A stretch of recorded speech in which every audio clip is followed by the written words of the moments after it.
remercier Paul pour cette deuxième invitation à Toulouse.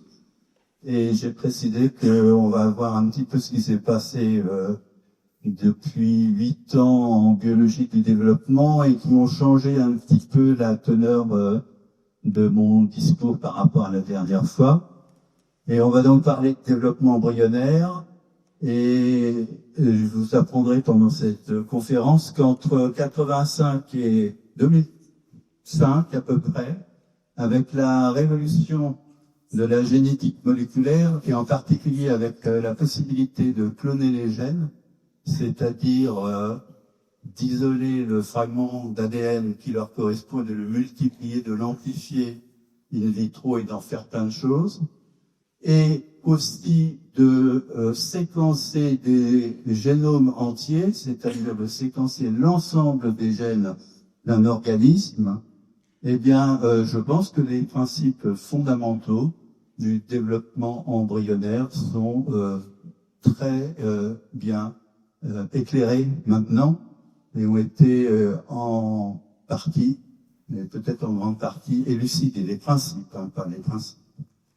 Donc, au cours de ces années, peut-être la plus grande surprise fut de constater que des organismes aussi différents que le ver, la drosophile ou nous-mêmes, nous utilisons les mêmes gènes pour faire notre développement. Et c'est très étonnant, mais en fait, les évolutionnistes, dès le milieu du 19e siècle, nous disent que entre la mouche et la souris ou l'homme, il y a un ancêtre commun, fort lointain certes, mais ancêtre commun. Et l'hypothèse, c'est que c'est ceci qui explique qu'on utilise les mêmes gènes. Et dans ce cas-là, le fil conducteur pour comprendre le développement, c'est à tous les coups l'évolution.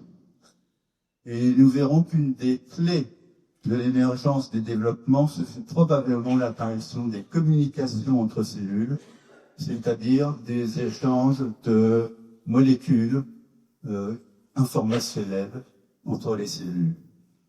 Ces communications entre cellules sont à l'origine de la complexification des développements, mais aussi de la complexification du réseau génétique de régulation, et on va voir ce que c'est dans un instant. Donc, l'analyse des processus du développement a complètement renouvelé la génétique, et actuellement, on ne considère plus les gènes, les protéines individuellement, mais les gènes ou les protéines dans les systèmes d'interaction, les systèmes de régulation lesquels constituent. Eh bien, on va parler de tout cela dans l'optique d'essayer de comprendre un petit peu la fabrication d'un organisme. Et tout d'abord, je vais présenter un peu ce qu'est le développement en prenant des exemples sur 3 organismes très étudiés dans les laboratoires. Alors, le premier organisme, c'est le représentant actuel de l'ancêtre de tous les chordés, c'est-à-dire essentiellement les vertébrés, donc les poissons, les oiseaux, les mammifères, etc. Et il s'appelle l'Amphioxus, et voici ici le film des quelques premières heures de son développement. C'est non, ah ben ça n'est. Hop. Voilà, alors ça démarre d'une cellule unique. Comme vous voyez, la cellule se divise très rapidement en 2, 4, 8, 16, 32, jusqu'à atteindre 1000 cellules. Et à ce moment-là, les cellules forment une sphère, comme vous voyez ici. Et l'un des hémisphères de cette sphère s'enfonce dans l'autre. Vous avez une ouverture ici qui ne va pas se refermer complètement. Et donc, va y avoir une cavité interne qui se forme. Et cette cavité interne, c'est la cavité gastrique. L'embryon, pendant ce temps-là, vous avez vu, s'est allongé. Et ça s'appelle la gastrulation. Et c'est une opération universelle de tous les développements des animaux. Le deuxième exemple, c'est celui d'un insecte, la drosophile. On le prend à 3 heures après la fécondation, il y a déjà 1 millier de cellules dans l'œuf de la drosophile qui est d'emblée allongé. Et voilà ce qui se passe entre 3 et 10 heures. C'est de nouveau un film in vivo, comme ça. Vous voyez, il y a beaucoup d'activités. Oh là, désolé. Beaucoup d'activités cellulaires, des divisions, des remaniements de territoire. Et voilà, c'est assez spectaculaire. Et on aboutit à la 10e heure, presque à la constitution de la première larve de la drosophile. Et je vous demande de mémoriser que cette larve est formée de segments thoraciques et abdominaux ici, d'une partie ici qui donnera la tête et d'une partie ici qui donnera la queue. Et les segments semblent être tous identiques les uns aux autres. Encore un autre exemple, parce que les films actuellement sont pris avec de plus en plus de précision et de beauté. C'est le crapaud. Et c'est là, il est pris au début de la gastrulation. Le tissu ici superficiel s'enfonce à l'intérieur et ça forme une cavité comme tout à l'heure. Et ici en surface, vous voyez des remaniements encore de cellules qui correspondent au tube neural et au futur cerveau qui viennent de se former là. Et ça, c'est encore quelques heures et des milliers de cellules. Dernier exemple, c'est celui du poisson zébré.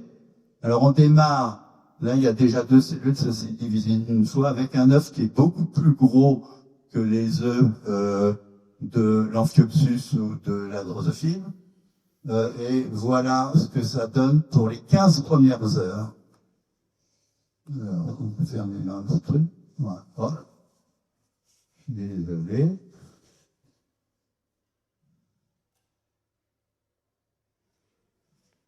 Voilà, c'est parti. Les cellules se divisent dans une calotte, si vous le voyez. On atteint plusieurs milliers de cellules assez rapidement. À ce moment-là, va se produire un événement important qui est que ces cellules-là convergent vers l'axe de l'embryon. Et au fur et à mesure que l'axe s'allonge, on voit apparaître des organes. Ici, l'œil, le cerveau, ici les muscles, et ici la queue. Et ça, c'est le vitellus, les réserves nutritiques. Alors, tout ce que vous venez de voir là, ça constitue ce que j'appellerais les opérations cellulaires. Ce qu'on voit visuellement, c'est les opérations cellulaires de développement. Il y a comme vous avez vu, des migrations de cellules, des changements de forme de cellules, etc., etc. C'est une extrême complexité et ça demande énormément d'informations à l'embryon pour les avoir. Vous avez peut-être remarqué aussi que ces développements sont très différents les uns des autres. Et ça, c'est assez curieux. On se demande même si on peut les comparer. C'est assez curieux parce que si on regarde les organismes qui sont produits, comme la souris et la drosophile, eh bien, ils ont quand même beaucoup d'homologie. La souris a un dos, un ventre, comme la drosophile. Elle a un avant, un arrière, comme la drosophile, et c'est pas banal. Il y a des organes bien individualisés, les yeux, les pattes, les ailes, etc. Et ces animaux ont une symétrie bilatérale. La droite ressemble à la gauche. C'est une image miroir. Eh bien, de nouveau, c'est les évolutionnistes du 19e siècle qui nous disent que ces animaux-là ont un ancêtre commun.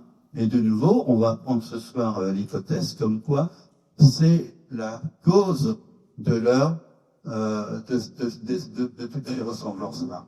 Donc on va suivre le développement avec une option d'introduire des éléments de l'évolution. Alors, la première question, c'est bien sûr de se demander, mais alors qu'est-ce que c'est que ces organes qui semblent être des unités fondamentales aux organismes? Eh bien, c'est assez simple. On regarde, par exemple, l'œil de la drosophile. Il est formé d'omatidie. Et si on regarde les omatidies, on sait depuis très longtemps que c'est formé de cellules différenciées, différentes. Ici, vous avez les cellules photoréceptrices, celles qui expriment une protéine particulière qui est la rhodoxine, qui capte les photons. Et ici, vous avez des cellules pigmentées, c'est la chambre noire de votre appareil photo pour que la captation des photons se fasse correctement. Et il y a d'autres types cellulaires. Alors les organes, et bien au final, ce sont des ensembles de types cellulaires. Et les organismes, au final, ce sont des organes ou des ensembles d'organes. Et d'ailleurs, dans un organisme, à chaque fois qu'on trouve quelque chose, la première chose qu'on se demande, c'est quelle fonction est associée à cette quelque chose. Et donc, dans les organes, dans les organismes, il n'y a que des organes, comme c'est connu depuis les Grecs. Alors, quand donc, dans l'évolution, apparaissent les types de cellules différenciées et quand donc apparaissent les organes? Eh bien, ici, vous avez un film d'un des animaux les plus simples qui existent, qui s'appelle Trichoplaste. C'est un placozoaire. Il est formé de 2 couches de cellules, une couche dorsale et une couche ventrale. La couche ventrale, elle est en blanc ici, et elle lui sert à manger. Et la couche dorsale, elle est un peu pigmentée, et c'est pour le protéger de la lumière. Eh bien, dans cet animal-là, il y a 5 ou 6 types cellulaires, qui sont des glandes, des cellules musculaires, mais il n'y a pas d'organes du tout. Donc les premiers animaux, les animaux les plus simples, parce que cet animal-là, dans l'arbre du vivant, vous voyez qu'il se place, mais ma flèche. J'ai perdu ma flèche. Oui. C'est perdu. Incroyable. Bon, enfin, les placozoaires, vous voyez, ils se trouvent tout en bas. Et donc, ils n'ont pas d'organes. C'est vrai aussi les porifères, les éponges. Et c'est vrai... Ah, c'était mieux, ça. Il y a un spécialiste dans la salle.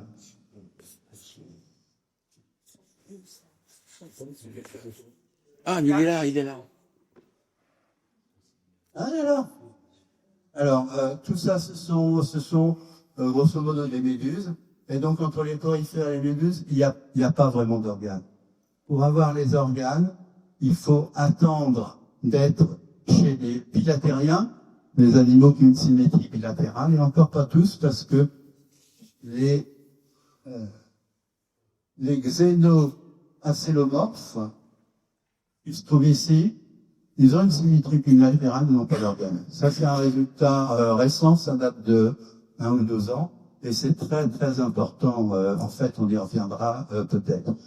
Donc, il y a les vrais organes, ils apparaissent ici, donc, pour tous ces animaux qui représentent 90% des animaux que vous connaissez quand même.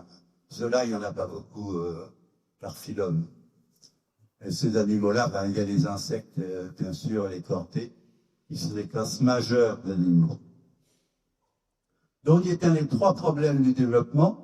On va les prendre dans l'ordre d'apparition que nous dit de l'évolution. Ça va être d'essayer de comprendre comment se fait la différenciation cellulaire. Ensuite, d'essayer de comprendre comment se fait la formation des organes dans cette forme-là.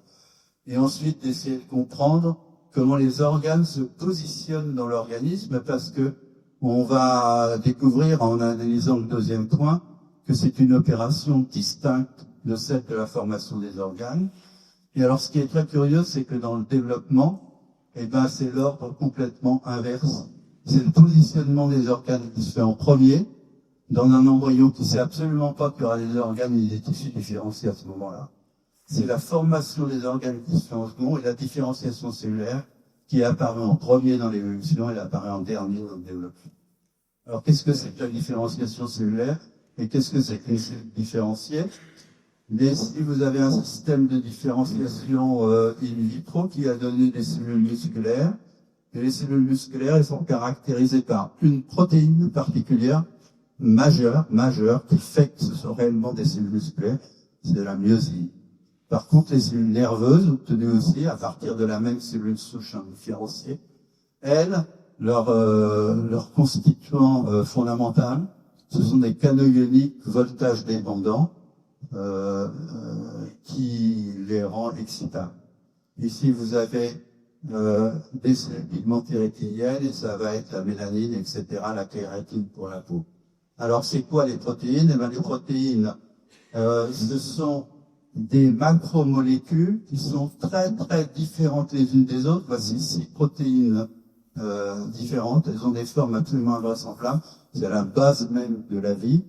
Mais elles sont formées, ces macromolécules, des mêmes 20 à 22 acides aminés.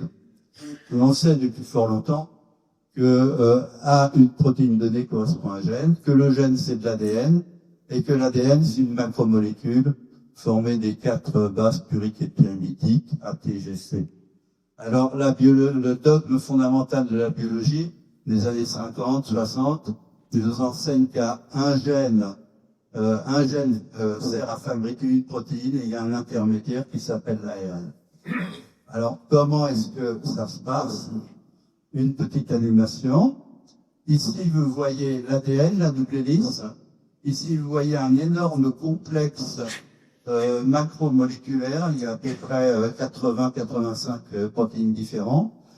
Et c'est lui qui va former l'ARN qui est en jaune à partir des bases du milieu. Alors voici un film qui vous montre la transcription à vitesse réelle dans les cellules. Voilà, c'est parti. Il y a 2 petites protéines qui sont fixées sur le début du gène. S'assemblent autour de ces protéines, donc à peu près 80-85 autres protéines qui ont des activités enzymatiques diverses et variées. Se produit ce petit événement-là qui libère le complexe multi-enzymatique, qui parcourt et lie l'ADN, voilà, et fabrique à partir des bases du milieu, synthétise chimiquement l'ARN. Ensuite, cet ARN est pris par un second énorme complexe multi-enzymatique qui va le traduire en protéines. Alors, on rentre à l'intérieur de ce complexe et on voit ça. On voit ces petites molécules qui se fixent sur 3 paires de bases, chacune sur 3 bases de l'ARN. Et chacune reconnaît spécifiquement une séquence de 3 bases. Et à l'autre extrémité, ici, se trouve un acide aminé, c'est jamais le même, enfin dans le choix des 22 possibles. Et la liaison entre les acides aminés qui forment la macromolécule qu'on appelle la protéine, elle se fait à ce niveau-là. Si bien qu'on a une correspondance qui s'effectue entre la séquence de l'ARN et la séquence de la protéine grâce à ces molécules, ça s'appelle des ARNT. Alors si j'ai pris tout ce temps pour vous rappeler le fondement le dogme fondamental de la biologie, comme on l'a appelé pendant longtemps, je ne sais plus si ça s'appelle encore comme ça, c'est que dans le premier film, vous avez vu l'un des secrets de l'évolution. Et le revoilà. Non? Voilà. C'est ça.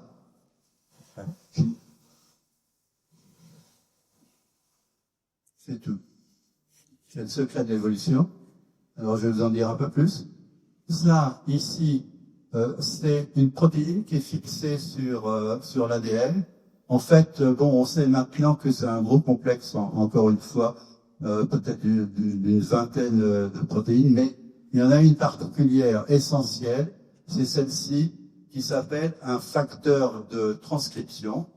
Et ce facteur de transcription, il reconnaît une séquence particulière sur l'ADN et il s'y fixe. Par exemple, dans la cellule musculaire, il y a un facteur de transcription qui s'appelle MyoD qui se fixe sur une séquence qui est celle-ci. Et si vous avez aux alentours d'un gène cette séquence myodée, eh bien, le gène en question, par exemple la myosine, qui se trouve ici, va être transcrit. Par contre, si vous n'avez pas myodé, parce que par exemple cette séquence-là, elle n'existe pas autour du gène, le gène ne sera jamais exprimé dans les cellules musculaires. Et dans les cellules nerveuses, eh bien, on a un autre facteur de transcription qui s'appelle NeuroD, qui reconnaît une autre séquence différente, qui se trouve aux alentours des gènes qu'il va exprimer. Et donc, par exemple, le gène qui code le canal ionique essentiel à sa fonction. Et le nerf n'exprime pas myodé, et le muscle n'exprime pas neurodé. Donc cette étape-là que vous venez voir, c'est l'étape d'activation des gènes, et cette activation est spécifique des types cellulaires, et cette spécificité, elle est due à ces facteurs de transcription et à ce petit événement que vous avez vu qui fait démarrer la transcription. Alors bien sûr, myodé ne contrôle pas un seul gène pour faire une cellule musculaire, mais toute une batterie de gènes. Alors on note ça comme ça. En rouge, vous avez le facteur de transcription. En vert, vous avez les gènes qui sont contrôlés par ce facteur de transcription. Et ça veut dire que c'est activé. Vous avez donc des batteries de gènes musculaires dans la cellule musculaire et des batteries de gènes neuronaux dans la cellule nerveuse. Alors, la beauté de cette chose-là, et qui fait que c'est quelque chose de fondamental dans l'évolution, c'est que cette séquence-là, elle n'a pas besoin d'être là, elle peut être n'importe où autour du gène et va fonctionner. C'est une séquence relativement courte, donc on imagine assez facilement qu'elles peuvent arriver dans l'évolution assez facilement. Et pour vous montrer à quel point c'est facile, d'ailleurs, une petite expérience que il y en a eu des milliers au cours des années 80. On prend un fragment un fragment d'ADN qui contient le gène myodé, et on l'associe à un gène bactérien. Le gène bactérien, il rend les cellules bleues quand il est exprimé dans ces cellules-là. Donc on a maintenant myodé, avec un gène bactérien, on le met dans une souris transgénique, et ce qu'on voit, c'est que tous les muscles de la souris sont bleus, mais uniquement les muscles. Donc vous voyez la spécificité d'action de myodé dans l'embryon. Donc c'est l'explication des types cellulaires, ça. Et alors qu'est-ce qu'on a fait là? Eh bien, on a inclus dans la batterie de gènes myodés un gène bactérien, le gène bleu qui se trouve ici. C'est un phénomène qu'on appelle un phénomène d'annexion, de cooptation, et ça va revenir encore et encore au cours du développement. Ça permet aux batteries de gènes contrôlées par un facteur de transcription donné de s'enrichir, ou au contraire d'ailleurs, d'inhiber certains des facteurs. Alors, jusqu'où vont ces annexions et ces cooptions? Eh bien, considérons par exemple un deuxième facteur de transcription qu'on va appeler Y. Eh bien, Y, facteur de transcription, peut être contrôlé par un autre facteur de transcription X, pour peu qu'autour du gène qui code Y, on ait cette séquence-là que reconnaît X. Et ça s'écrit comme ça. X active Y. En général, dans les cellules différenciées, quand X active Y, Y active X aussi. Pourquoi? Eh bien, parce que les protéines sont des molécules qui ont une demi-vie, comme toutes les molécules d'ailleurs, une demi-vie relativement brève. Dans une cellule différenciée, on a besoin de la myosine en permanence pendant 100 ans. Et donc, il faut que l'expression soit permanente. Si X, c'est myodé, et qu'il est activé par Y, eh bien, et si en plus X active Y, eh ben, c'est permanent. Deuxième exemple, le gène facteur de transcription X peut être contrôlé par lui-même, X, pour peu que autour du gène, il y a la séquence de reconnaissance. Ça s'appelle l'autorégulation, et on la note comme ça. Alors ces deux, on voit que les arrangements des gènes entre eux via les facteurs de transcription donnent aux cellules des propriétés particulières. Ce sont des propriétés qui émergent de ces arrangements et n'existent pas avant, et elles existent juste au moment où ces arrangements, elles viennent de nulle part. Et les propriétés émergentes en biologie, comme d'ailleurs même en physique, les propriétés, c'est d'une importance absolument fondamentale. Alors, voilà, ça c'est les deux motifs, ça s'appelle une fonction mémoire, une autorégulation de gène sur lui-même, et ça s'appelle une boucle de rétroaction. Dans les cellules différenciées, on a en général ce genre de choses. Vous voyez X et Y, il y a une double boucle de rétroaction, et puis il s'auto-active. Comme ça, on est vraiment sûr que ça va être exprimé d'une manière permanente. Alors, ces deux facteurs de transcription, ils contrôlent des batteries de gènes, qui sont les batteries de gènes essentielles à la fonction musculaire, par exemple. Pourrez-vous faire le même topo avec une de la seconde propriété des facteurs de transcription, qui est que ils peuvent s'inhiber l'un l'autre. X peut inhiber Y. C'est noté comme ça dans les schémas qui permettent de comprendre les réseaux de régulation. Et vous voyez bien que ça, c'est aussi quelque chose d'intéressant auquel est associé une fonction émergente. Et cette fonction, c'est la fonction parce que si X est exprimé, Y, il est réprimé. Si Y est exprimé, X, il est réprimé. Donc, dans une cellule différentielle, vous pouvez trouver que X ou Y, jamais les deux ensemble. Et ça permet d'avoir des batteries de gènes qui sont bien spécifiques de chacun des types cellulaires qui ne vont pas se mélanger. Donc, c'est aussi très important. Et ils s'autorégulent positivement en général aussi. Voilà, vous connaissez un petit peu mieux pourquoi une cellule musculaire, une cellule nerveuse et nerveuse. Mais je dois ajouter quelque chose d'autre pour que vous compreniez vraiment bien ce qu'est la différenciation cellulaire qui mène au type cellulaire. Et c'est une chose qui a trait au niveau cellulaire. Parce que, finalement, dans l'embryon, à partir d'une cellule, on fabrique par division des territoires qui sont formés de cellules identiques. Eh bien, essayez de faire apparaître des facteurs de transcription dans seulement quelques cellules dans une colonie identique, va falloir vous poser un peu des ménages. Et en fait, je vais vous montrer comment ça se produit actuellement pour un certain nombre de cellules différenciées.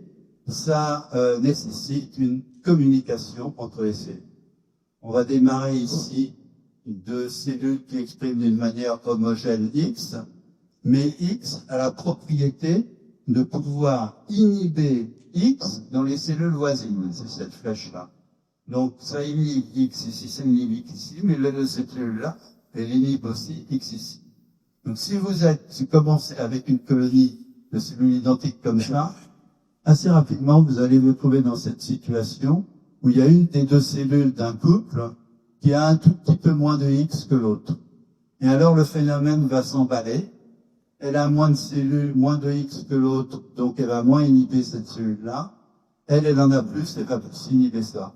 Et on se retrouve avec deux cellules différentes, et dans la colonie, on se retrouve avec ça.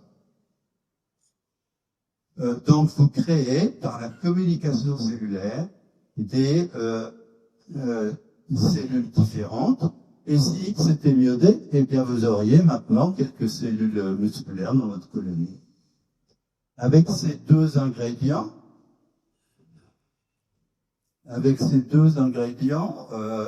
les réseaux de régulation, les arrangements des gènes entre eux, qui vont correspondre au final dans cet exposé à un immense réseau de régulation qu'on a dans nos cellules.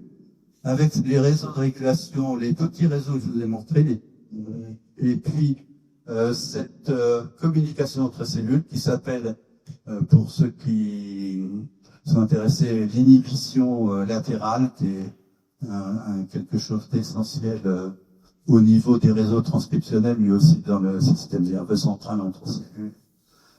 Donc l'inhibition latérale, avec ces deux ingrédients, vous pouvez avoir des animaux comme les truchoplastes, les placozoaires ou les méduses, mais vous pouvez pas avoir d'organes. Donc là, on est à moins 600 millions d'années à peu près, et on va maintenant voir ce qu'il faut pour avoir des organes. Mais vous voyez quand même que cette communication entre cellules, elle est relativement simple. C'est pas un truc extraordinairement compliqué à mettre en place. Et elle exploite une variation aléatoire de la quantité d'une protéine dans les cellules. Donc c'est vraiment quelque chose de minimal du point de vue des ingrédients que ça nécessite, avec une conséquence maximale pour les organismes. Donc on a vu la différenciation cellulaire, communication entre cellules et inhibition latérale, mais il y en a d'autres. J'ai pris ça comme exemple. C'est pas sûr que c'est ça qui a été inventé en premier au cours de l'évolution. En fait, on ne sait pas trop quel type de communication a été inventé en premier, mais on sait qu'ils ont été inventés. Et puis les arrangements de réseau, les batteries de chaîne, un facteur de transmission de batterie de chaîne, et puis ces petits arrangements de réseau auxquels correspondent des propriétés émergentes. Alors maintenant, on passe au deuxième point, la formation des organes. Et je vais vous parler un petit peu de l'œil de la drosophile et de la souris. Voilà l'œil de la drosophile, ça c'est la tête de la drosophile, et voilà l'œil avec les omotidies. L'histoire elle commence à peu près à 1900, même exactement 1915 d'ailleurs, quand dans les stocks de drosophiles que les généticiens commençaient à l'époque à exploiter, notamment à Columbia University, pour étudier la base de la génétique, vraiment la base. Ils ont trouvé dans ces stocks des drosophiles de ce type. Voilà la tête de la drosophile et il n'y a pas d'œil. Et ça, c'est dû à une mutation unique. Dans les années 30 à peu près, on a trouvé le même type de mutation. Enfin, on a trouvé aussi chez la souris des mutations qui correspondent à l'absence complète de l'œil dans la souris. Ça existe aussi chez l'homme. Et c'est aussi dû à une seule mutation. Bon, eh bien, ces observations n'ont pas eu grande l'importance. On a été, les gens ne se sont pas trop rendus compte de l'importance de cette observation, jusqu'à ce que justement on commence à pouvoir isoler les gènes, les séquencer et savoir un peu à quoi ils correspondent. Et donc l'histoire, elle a redémarré dans les années 90, en fait en 91, lorsque le gène de la souris, qui aboutit à cette mutation-là, a été cloné. Il s'appelle PAX6 et on a vu tout de suite qu'il s'agissait d'un facteur de transcription. Mais l'histoire n'a pas encore prise dans son vrai élan jusqu'à ce que Walter Gehring clone le gène d'un drosophile qui s'appelle EY et annonce que EY ressemble comme deux gouttes d'eau à PAX6. Alors là, par contre, ça a déclenché évidemment l'intérêt de tout le monde, parce que un seul gène, un gène unique qui est capable de déléter tout un organe et qui est le même chez les insectes qui sont éloignés depuis 600 millions d'années de la souris, ça commençait à faire beaucoup. On ne pouvait plus y passer à côté de l'importance de cette observation. Mais Walter Gehring, lui, il a été encore plus loin pour essayer de comprendre le phénomène. Et il a fait la chose suivante. Là, c'est la larve de la drosophile telle que vous l'avez vue dans les films. Et dans cette larve-là, il y avait un petit territoire, vous en voyez deux là, qui correspondent aux organes, qui vont donner les organes chez l'adulte de la drosophile. Par exemple, celui en rouge, c'est celui de l'œil, c'est un petit territoire de l'œil, et donc il va donner l'œil. Celui à côté en blanc, là, il va donner les pattes. Ce qu'a fait Walter Gehring, il a forcé l'expression du gène EY, qui, la délétion donne une absence d'yeux, il a fait s'exprimer ici le gène sauvage, hein, pas le gène muté, bien évidemment. Et qu'est-ce qu'il a vu? Eh ben, vous vous en doutez, je vous en parlerai pas, ça n'avait pas donné un résultat extraordinaire. Il a vu des yeux sur les pattes de souris.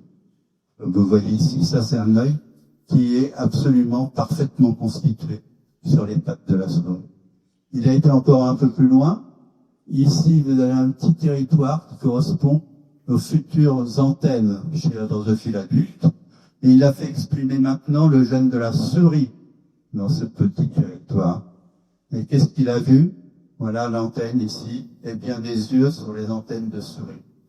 Alors, ces manipulations génétiques et ces résultats-là sont d'une extrême profondeur. On pourrait en discuter pendant des heures et des heures. Je vais tirer 2 ou 3 points, 2 ou 3 leçons de ces expériences, simplement. Mais elles sont encore bien plus riches que ça. La première, le premier fait avéré maintenant, c'est que ces gènes, aussi intéressants soient-ils, le PAX6 ou Y, il faut pas croire qu'ils codent, qu'ils ont l'information et qu'ils codent pour l'œil. Pourquoi? Eh bien parce que quand on met le gène de la souris dans les cellules qui vont donner l'antenne, on n'a pas un œil de souris, mais on a un œil de drosophile. Et d'ailleurs, c'est très général, un gène unique n'est jamais lié à une fonction complexe. On entend assez souvent à la radio le gène de l'intelligence, le gène des mathématiques, etc., etc. Ça, ce sont vraiment des absurdités. Par contre, ce qui est clair, c'est que PAX6 ou Y est capable de déclencher à lui seul le développement de tout un organe. Il est en fait nécessaire et suffisant. Il est nécessaire parce que quand il est muté, il n'y a pas de yeux. Il est suffisant parce que quand on met dans des cellules qui donneront jamais naturellement des yeux, ben on a des yeux. Ça, c'est quelque chose d'important. Et alors, comment est-ce que ça se peut? Eh bien, je vais vous donner la réponse en utilisant des arguments qui vont faire calculer le plus rapide possible. Et on va regarder le profil d'expression de EY au cours du développement de la drosophile. Voilà ce que ça donne. Première surprise, ça c'est un blastoderme, c'est-à-dire l'œuf de la drosophile comme vous l'avez vu au tout début du film. Quelques milliers de cellules qui forment une sphère. Eh bien, dès ce stade-là, EY est exprimé, l'expression elle est en violet là, est exprimée dans une toute petite, dans quelques cellules, dans la partie antérieure, la future partie antérieure de la drosophile. Et peut-être plus important encore, EY reste exprimé tout au long de la formation de l'œil. Ici, c'est une des étapes tardives de la formation de l'œil. Pareil pour la souris, ça commence à être exprimé très très tôt, et comme vous pouvez le voir là, c'est exprimé jusqu'à la fin du processus, parce que ça, c'est des cellules rétiniennes, les photorécepteurs, celles qui expriment la rhodopsie, et vous voyez, elles sont encore pleines de ce facteur de transcription PAX6. Et vous voyez aussi que les autres tissus de l'œil expriment aussi PAX6. Donc, clairement, ces gènes-là, ce ne sont pas des gènes qui font simplement d'enclencher un processus, ils participent à tous les niveaux à la formation de l'œil. Comment ça peut, un rapport aux interactions des facteurs de transcription entre elles? Mais je vous donne une forme schématique qui n'est pas la forme réelle, mais la forme réelle est en partie connue maintenant. PAX6 est un facteur de transcription. D'ailleurs, il s'auto-active. Hein. Donc le fait qu'il s'auto-active, c'est un bon signe dont on en a besoin pendant longtemps. Et il active d'autres facteurs de transcription, X et Y, X plus PAX6 active encore un autre facteur de transcription, et ça continue. Il y en a bien plus que ça, jusqu'à ce que PAX6 et W activent la rhodopsine, c'est-à-dire la caractéristique fondamentale d'une cellule de la vision, active la rhodopsine très tardivement dans le processus. Puis ça active aussi, bien sûr, des répresseurs, hein. Et une activation de répresseur, ça peut conduire à une activation d'un gène. Ici, ça pourrait être le pigment des cellules pigmentées qui forment la chambre noire de l'appareil photo. Alors, avec ce genre de choses-là, ça c'est imaginaire, mais comme je vous dis, la cascade réelle est connue. Avec ce genre de choses-là, apparaissent encore des fonctions émergentes très importantes pour le développement. En particulier, le temps d'activation d'un facteur de transcription, c'est à peu près une génération cellulaire. Et donc, dans ces conditions-là, on s'aperçoit que là, il va y avoir plusieurs générations cellulaires qui vont se succéder au cours du phénomène. Si bien que ces activations en cascade, on peut associer de la temporalité et de la séquentialité dans les événements. Il va y avoir des événements précoces dus à l'activation de X, intermédiaires dus à Z et tardifs dus à W. Et bien sûr, tout ça, ce sont des facteurs de transcription, donc ils activent aussi des batteries de gènes, et ce sont ces batteries de gènes qui sont sous le contrôle de X et Y qui font les opérations de développement. Alors, de nouveau, on va se retrouver avec le même problème que tout à l'heure. On a activé des gènes, mais on doit les activer dans des tissus différents. Si on veut avoir un œil de souris, par exemple, même un œil de drosophile, parce qu'il y a plusieurs tissus impliqués dans tous les organes. Or, de nouveau, on démarre avec des colonies de cellules dérivées d'une cellule mère identique. Et donc, de nouveau, on va vouloir créer de l'hétérogénéité. Eh bien, cette hétérogénéité nécessite encore des communications entre les cellules. L'inhibition latérale a sa place dans le phénomène, elle est utilisée, mais je vous en montre une autre ici pour vous montrer à quel point le vivant est varié. En fait, les communications entre cellules dans le développement, ça utilise 7 ou 8 voies de signalisation différentes. C'est pas énorme, on viendra peut-être sur ce paradoxe, mais en tout cas plus d'un. Alors en voici un. Dans cette colonie de cellules homogènes, on a des cellules qui vont se mettre à exprimer Angren, peut-être à cause de l'inhibition latérale. Et Angren, c'est un facteur de transcription qui active une molécule qui s'appelle Hedgehog. C'est du réel, ça, les noms, c'est ce nom-là. Et Hedgehog diffuse entre cellules et va se fixer sur un récepteur de la cellule voisine, ce qui va activer l'expression du gène Wigless. Alors ça se passe comment? Eh bien voilà Hedgehog, il trouve le récepteur, ça fait un changement dans la forme de la protéine qui fait que la petite autre protéine qui était blanche tout à l'heure devient rouge, elle est phosphorylée par exemple, ça c'est quelque chose que les protéines savent faire particulièrement, et ça va donner un facteur de transcription qui va aller modifier l'état d'activité de la cellule. À partir de ce moment-là, on a créé un territoire rouge dans le territoire bleu précédent.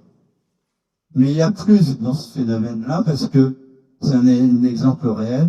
Wigless est aussi une molécule de communication entre les cellules. Eh bien, Wigless, elle va se fixer sur d'autres récepteurs des cellules voisines de celles qui la produisent. Et avec ça, on va avoir 2 autres nouveaux territoires. Et donc, en un tour de main, on se retrouve avec 5 territoires différents grâce à ces molécules-là. Alors ça s'appelle l'interaction inductive, et ces petites molécules de communication, dans le développement, ça s'appelle des morphogènes, c'est-à-dire des molécules qui créent la forme, quoi. Parce que à partir de ça, c'est un territoire, on a dit, c'était le territoire dans lequel Pax6 est actif. Eh bien, on va pouvoir avoir 5 cascades d'activation différentes pour Pax6, de ce type-là, mais toutes différentes. Une cascade pour le bleu, une cascade pour le blanc, une cascade pour le rouge, etc. Et donc, des fonctions différentes et des opérations cellulaires dans ces 5 territoires. Et bien, avec ça, vous avez assez pour faire tous les organes de la Terre. Avec ces deux choses-là. Avec les cascades d'activation entre elles et avec la communication entre cellules par les morphogènes. Donc on a bien avancé.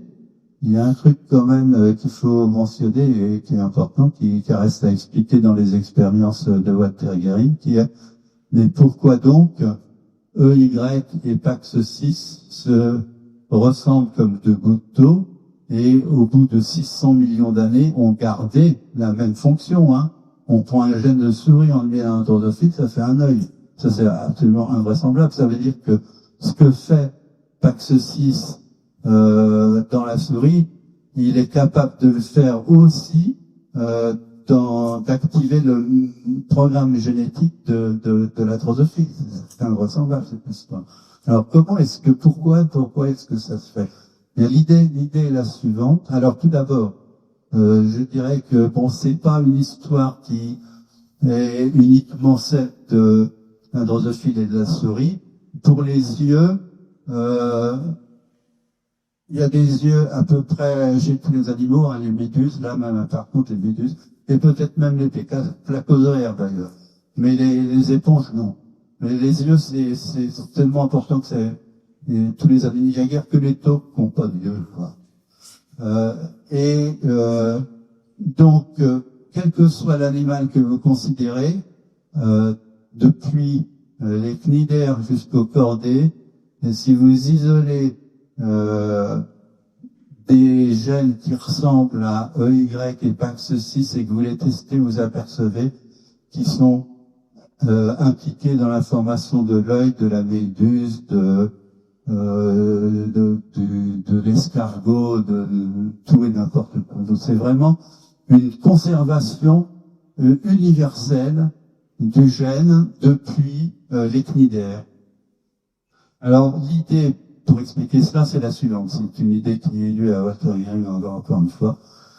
Probablement dans les animaux comme les placosaires, un gène qui est le gène ancestral à Pax6 à EY a contrôlé la rhodopsine, qui est la protéine essentielle pour capter les photons.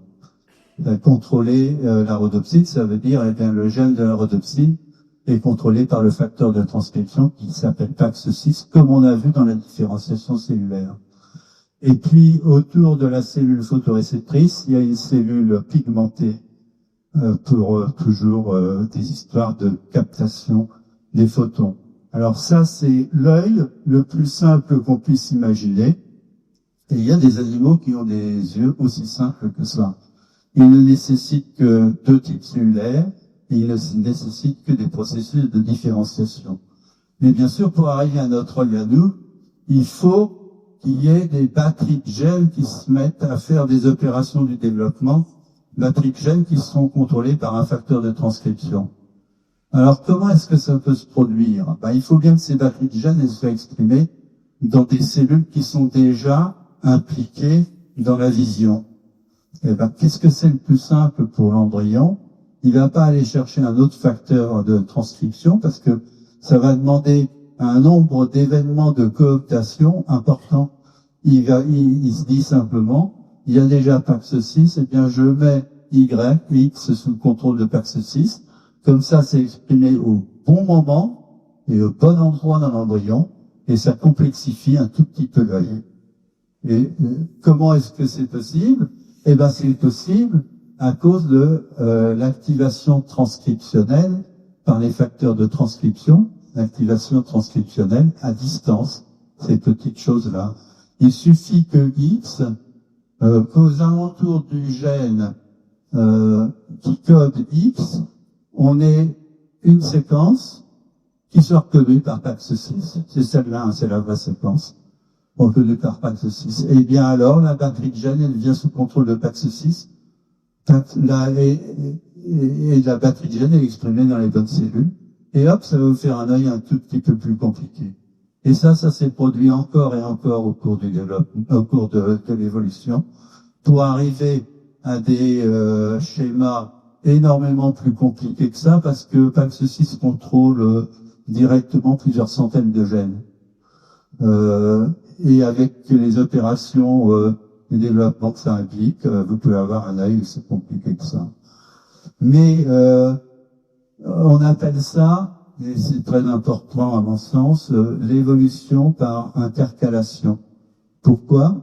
Parce qu'on intercale des facteurs de transcription, des opérations de développement, tout ce que vous voulez, entre PAX6 et la rhodopsine. Parce qu'au fur et à mesure que vous intercalez ça, la rhodopsine est exprimée de plus en plus tardivement dans le développement, bien sûr. C'est l'étape finale.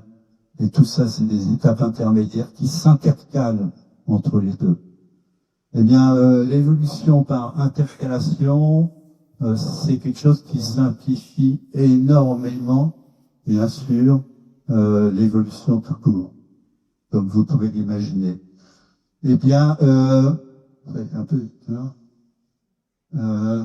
les sédentérés, ils sont à peu près là, les cnidaires, les méduses, ceux qui sont en bas, enfin, les actuels, ils ont évolué autant que nous, mais enfin, ils sont apparus très très tôt au cours de l'émission. Ils sont à peu près par là. Et là, le système, il est déjà bloqué. Le plus simple pour compliquer l'histoire, c'est de jouer avec PAX6.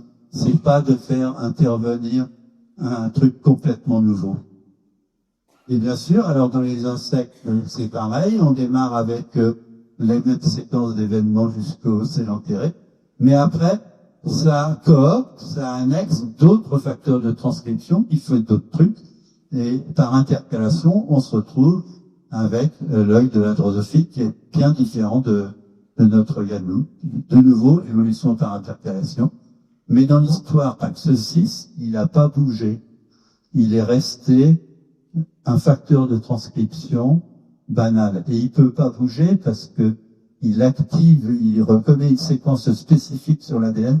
Il peut que reconnaître ça. Et ça fait une contrainte dans la structure de la protéine phénoménale. Donc ça peut plus bouger à ce moment-là. Et vous voyez comment on évolue d'un gène qui fait de la différenciation cellulaire, sain, à un gène qui fait du développement complexe.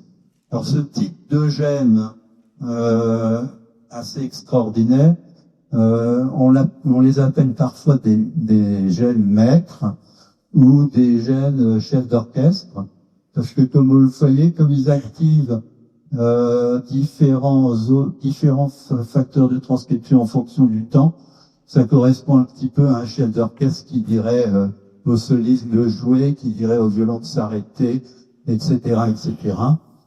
Mais la symphonie, hein, c'est plutôt du Berlioz qu'autre chose. Hein. Il y a 2000 participants, hein. Ça c'est sûr. Mais bon, c'est une bonne comparaison. Un gène chef d'orchestre ou un maître gène. Cependant, je tiens à préciser que c'est un facteur de transcription, comme vous et moi, tout à fait bête. Il est devenu chef d'orchestre de par sa position dans le réseau de régulation qui correspond à ça. Sa position est, il est activé en haut du processus, et il intervient à différents niveaux dans le processus. C'est ça qui lui donne sa caractéristique. C'est encore une fonction émergente. Mais lui, il n'a pas bougé depuis le début.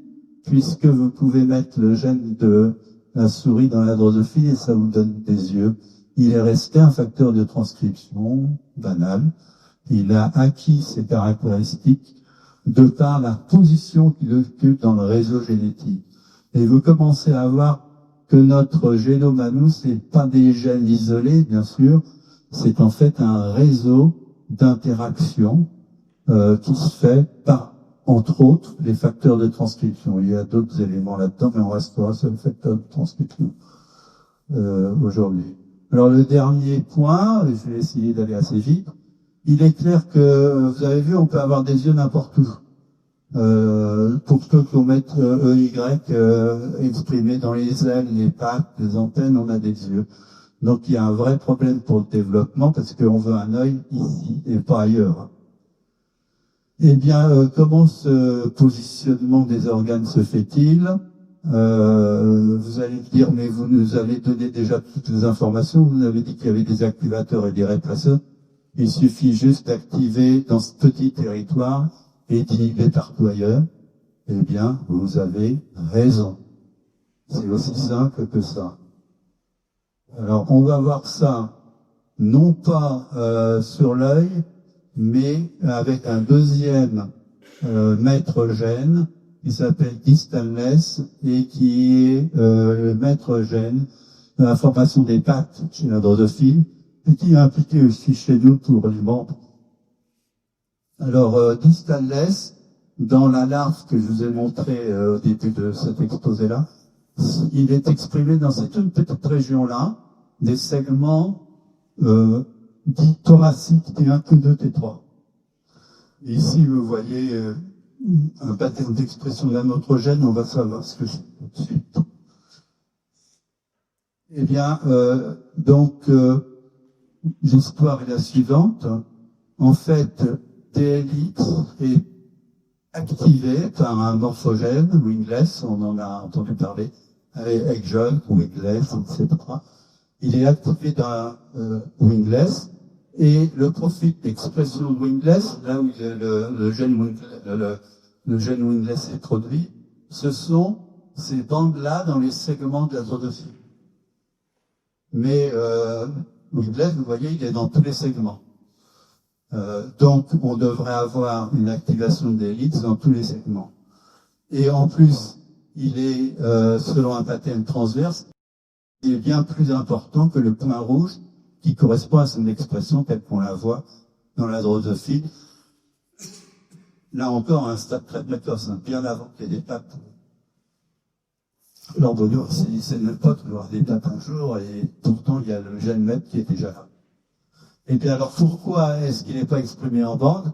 Simplement, voilà les bandes wingless, parce qu'il y a un deuxième facteur qui intervient, qui est DTP, qui est aussi un morphogène, et qui lui inhibe distalless dans ces bandes transverses-là.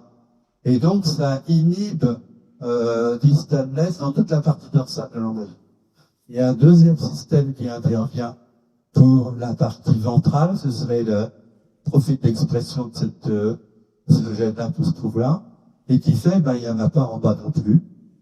Et puis, à ce moment-là, il nous reste, bien sûr, de l'expression de distalless dans tous les segments. Eh bien, encore un autre groupe de gènes, excusez-moi, qui s'appelle ultranithorax et abdominal A.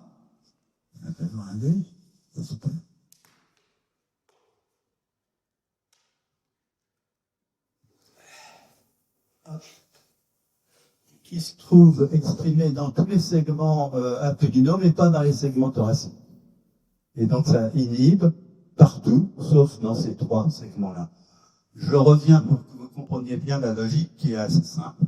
Donc on a wingless, je reviens sur une autre forme à ça, wingless exprimé dans les bandes transverses, dans tous les segments de la drosophile, T1, T2, thoracique, abdominal 3, il y en a 8 en tous les abdominaux. Ça active DLX, qui est inhibé dans ces territoires dorsaux par DDP, inhibé dans ces territoires ventraux par SPI, est inhibé par ultrabithorax et abdominal A dans tous les segments abdominaux. Les 8 segments, je vais représenter 3. Et donc, on se retrouve avec une expression de Nistales uniquement dans ces 3 petits secteurs intestinaux. Alors, très rapidement, encore une fois, qu'est-ce que c'est que tous ces gènes? Je vais en mentionner un, on va regarder simplement ce que sont les gènes ultrabithorax et abdominal. Là, ce sont des gènes qui sont connus aussi depuis 1915, sont apparus spontanément dans les stocks de drosophiles. Et quand ultrabithorax est muté, on a une mouche à 4 ailes. Alors, qu'est-ce qui se passe exactement? Et bien sûr, le 3e segment thoracique, en général, il y a des balanciers qui donnent ce sont ces petits organes-là. Et bien, ce segment-là qui produit normalement les balanciers, il se met à produire les caractéristiques du segment T2, qui est juste au-dessus, qui produit les ailes. Donc on a disparition du segment T3 et apparition d'un 2e segment T2. Alors ces gènes-là, c'est pas comme PAX6 en 1915, ils étaient tellement frappants que ils ont fait couler beaucoup d'encre jusqu'à ce qu'on comprenne la fonction, mais énormément d'encre. Il y en a d'autres, outre du thorax, comme celui-là, que Walter Gehry a étudié pendant longtemps et qui a été le premier gène homéotique cloné, si je ne m'abuse. Il s'appelle Antennapedia parce que quand il est muté, ce gène-là, à la place des antennes, on se retrouve avec une patte sur la tête. Alors c'est vraiment encore n'importe quoi. Les généticiens parlent de changement d'identité des territoires dû à la mutation d'un gène unique, qui est un gène qu'ils appellent homéotique, à cause du changement d'identité, justement. C'est à première vue extrêmement différent des maîtres gènes, parce qu'avec les maîtres gènes, vous faites la mutation, vous avez la mutation, il n'y a pas d'organe, rien, quoi. Mais ici, vous avez la mutation et vous voyez apparaître une autre identité. Donc, a priori, très différent. C'est les gènes homéotiques. Chez l'homme, ça s'appelle les gènes OX. Et je suppose que peut-être vous en avez entendu parler. Alors, la première bonne nouvelle dans l'histoire des gènes homéotiques pour nous, c'est encore Walter Gehry qui l'a produit. Quand en 83, il a isolé Antennapedia, je pense, et qu'il a montré que les gènes homéotiques étaient tous des facteurs de transcription, et donc on est en terrain connu. Chez la souris, on a il y a 10 gènes homéotiques, et pour vous faire comprendre comment ça marche, est-ce qu'il y a une magie? Est-ce que c'est complètement différent de tout le reste? On va regarder à quoi correspond la larve dans lequel on a muté les gènes en question qui sont impliqués dans le positionnement des organes, qui sont ultrabithorax, abdominal A et abdominal B. Eh bien, cette larve-là, c'est la larve normale avec tous les segments thoraciques et abdominaux qui sont différents. Ça se voit pas trop, mais croyez-moi, quand on les regarde à la loupe, ils sont tous différents. Eh bien, quand ces 3 gènes-là sont mutés, on a le segment T1 qui est normal, le segment T2 qui est normal, mais tous les autres segments ont subi une transformation homéotique et ressemblent à T2.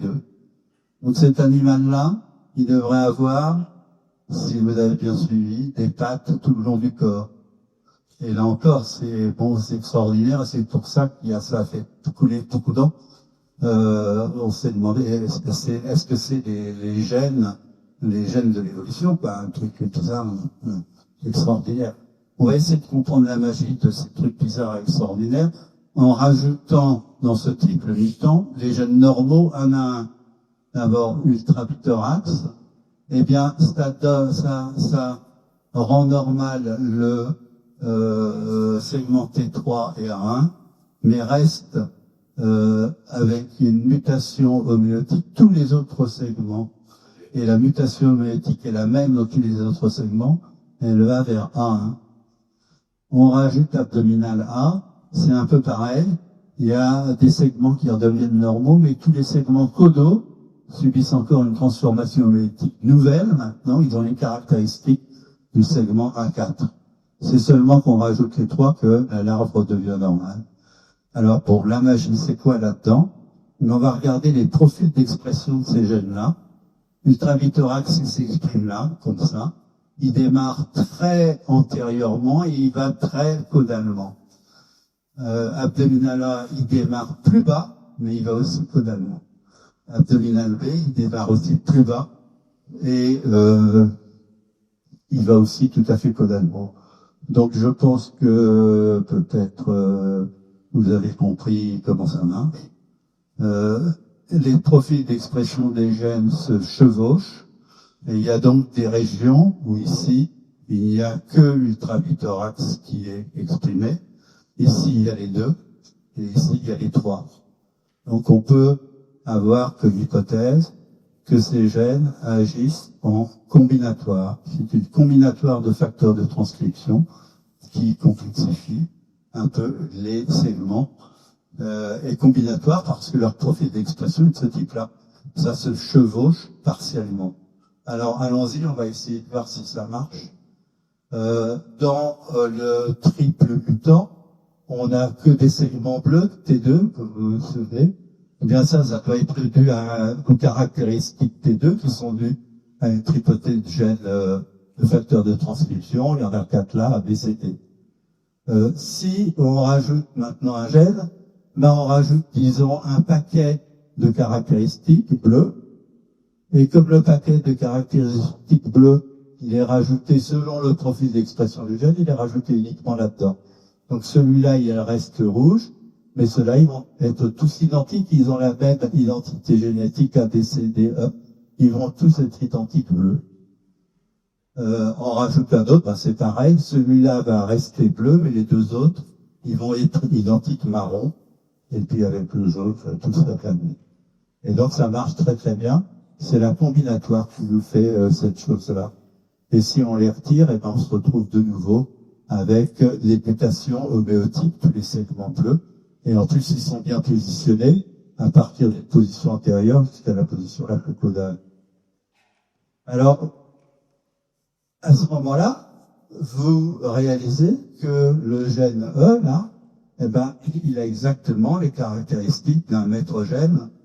Un maître gène qui contrôle les caractéristiques bleues.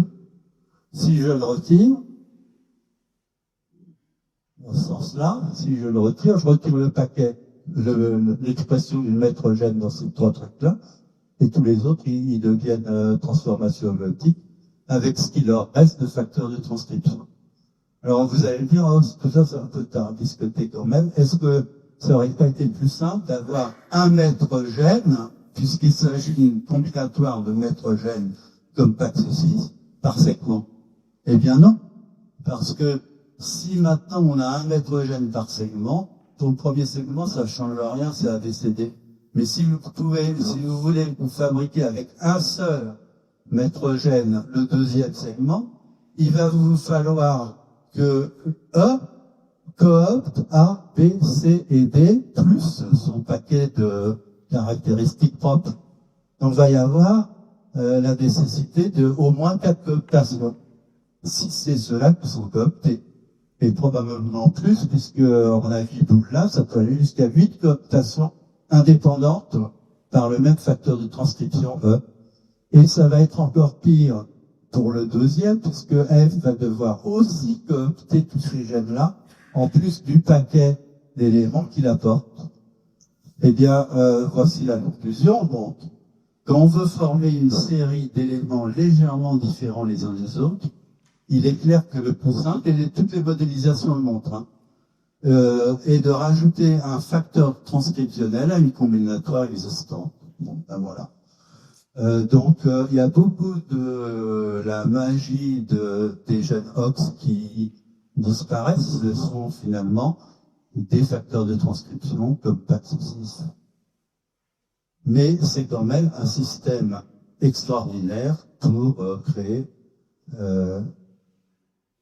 de la diversité de segments.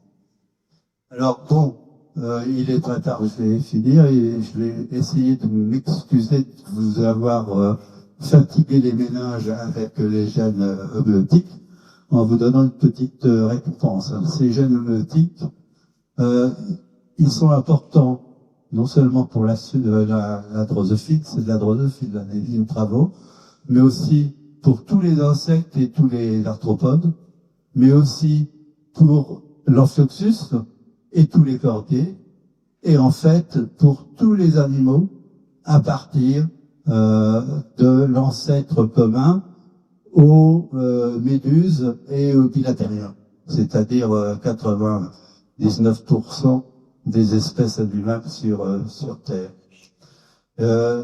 Eh bien, ici, à ce niveau-là, dans l'ancêtre commun à quasiment tous les animaux, sauf les placosaures, nos petits animaux qui font que la différenciation cellulaire, ou les cténophores et les porifères, ils n'ont pas de locus ops.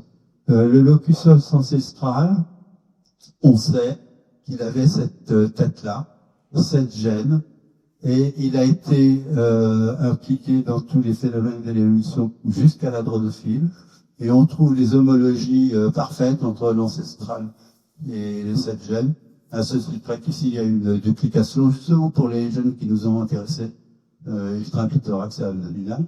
Et ces gènes-là, eh bien, ils servent à spécifier les territoires selon l'axe antéro-postérieur de la drosophile. Ceux-là, ils utilisent certains combinaisons OX, et celles-là, ils utilisent d'autres combinaisons, exactement comme je vous ai montré dans les diapositives précédentes. Et chez les vertébrés, voilà les complexes OX. Il n'y en a pas un, en fait, il y en a 4, parce qu'il y a eu 2 duplications majeures du génome durant le passage entre l'Amphioxus, qui est un céphalocordite, et les vertébrés. L'Amphioxus n'est pas un vertébré. Il y a eu 2 duplications majeures du génome qui ont donné, maintenant 4 locus OX. Eh bien, ces 4 locus OX dans la souris, ils font le même travail que dans les insectes, qui spécifient des territoires le long de l'axe antéro-postérieur, depuis la nuque, pas de cerveau, pas la tête, depuis la nuque jusqu'à la partie la plus caudale de la souris. Et ils ont été cooptés dans les membres, en plus. Alors, je ne sais pas ce qui est le plus extraordinaire pour vous. Est-ce que c'est de savoir que vous êtes formé d'éléments répétés comme les vers et la drosophile, ou est-ce que c'est de savoir que la spécification de ces éléments répétés est faite de la même manière chez tous les animaux? Je ne sais pas, mais j'espère qu'il y a quelque chose qui vous étonne. Mais ce que je sais, c'est que la grande diversité des formes passées et des formes actuelles des animaux est en grande partie, mais pas seulement, mais en partie, due à l'exploitation de ce système de spécification par combinatoire extrêmement simple et donc, pour l'évolution, extrêmement efficace. Bon, alors, faudrait que je vous parle des autres, Wingless, Tisser et DDP, je ne le ferai pas. Je dirais simplement que Wingless, eh bien, on en connaît toute la cascade d'activation depuis l'œuf de la drosophile. C'est celle-ci. Ça a valu le prix Nobel à Lucien Vollard et Hirschhorn. Toute cette cascade a été décrite. C'est des cascades d'activation. Et vous voyez, il y a plein de rétrécissements aussi. Ça aboutit à Handgren, et Handgren, vous savez, active Wingless qui va activer des LX.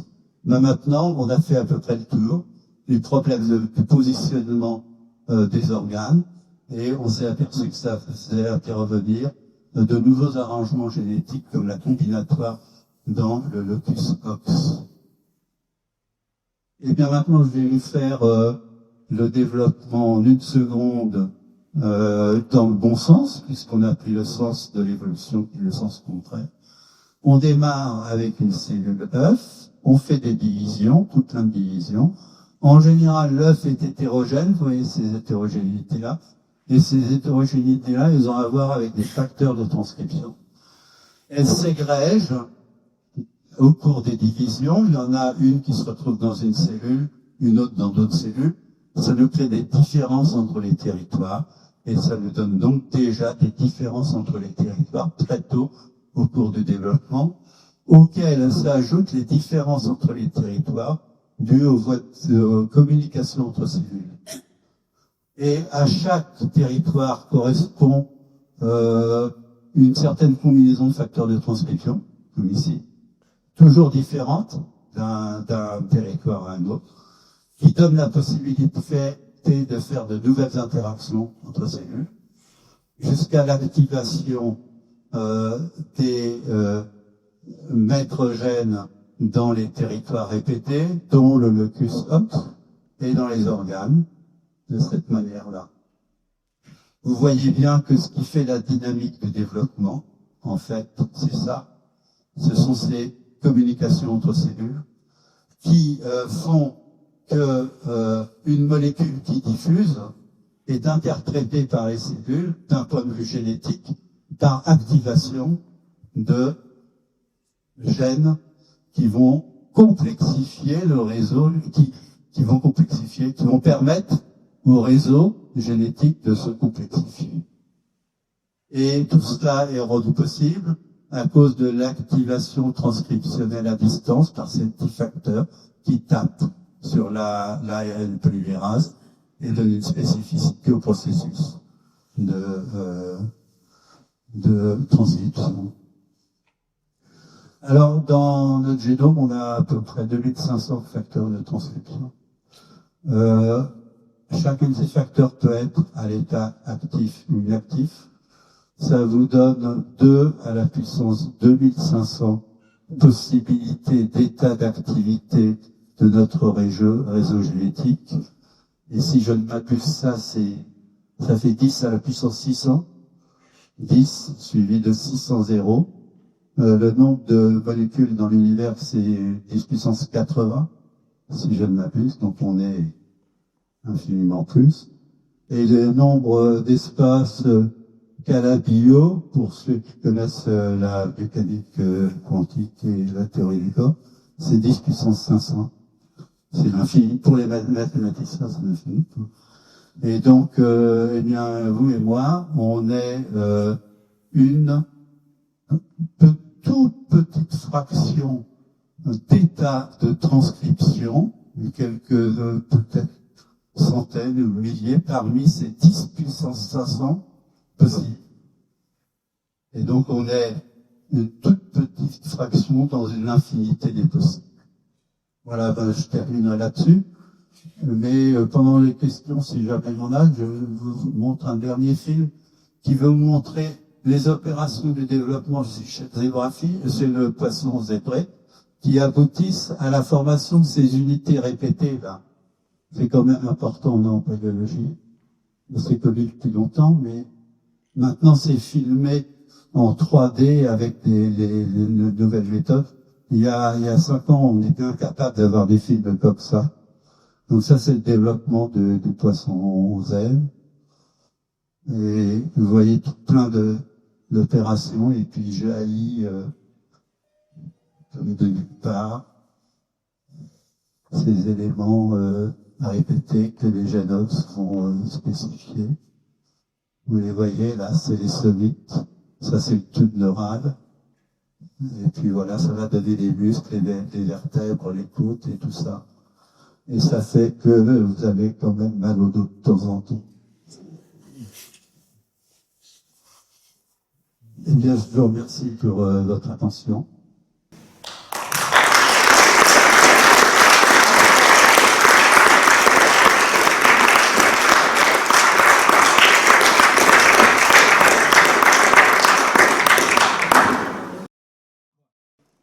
Je suis au fond, et je suis donc un membre associant charmé par toutes ces conférences, et ce qui me permet d'en poser des questions peut-être va vous surprendre, mais dans toute cette parentèle que vous nous avez montrée, où est le blob? Et comment se fait-il qu'on ait un machin aussi bizarre que le blob, c'est-à-dire qu'il n'a pas subi d'évolution, semble-t-il, jusqu'à aujourd'hui? Le blob. C'est une conférence qui a animé 2 heures de sujets ici. C'est-à-dire un être monocellulaire Ouais. et qui a maîtrisé toutes les évolutions que vous avez montrées. J'avoue que je chercherai à comprendre la cohérence entre l'existence du bloc et toutes ces magnifiques. Pourquoi ça évolue pas, c'est ça? Oui, Il y a des tas de trucs qui ont assez peu évolué, hein. Par exemple, nous, on est tous dérivés de coanoflagellés.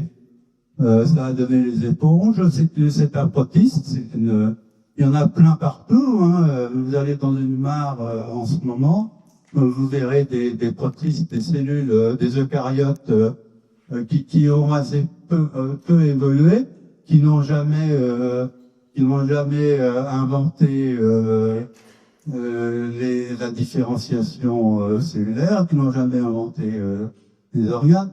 Alors peut-être que pour répondre vraiment à votre question, je vais montrer une diapo que j'avais en réserve, justement, on sait jamais.